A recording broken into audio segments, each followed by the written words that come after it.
Let's take what we've learned from the previous cable videos and use it on a more fancy cable. Give them clear names like simple cable and fancy cable. Turn off the render visibility of the simple cable in the outliner. Add a mesh deform modifier to the fancy cable and choose the other one as the object. Any subdiff modifier on the fancy cable should be underneath the mesh deform modifier.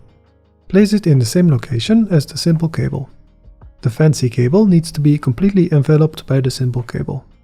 Set the simple cable visibility to wire so you can see inside it.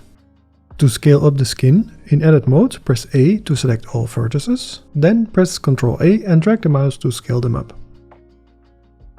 Click on Bind and wait for it to calculate. Then click on Bake. Now the fancy cable deforms in the same way the simple cable does.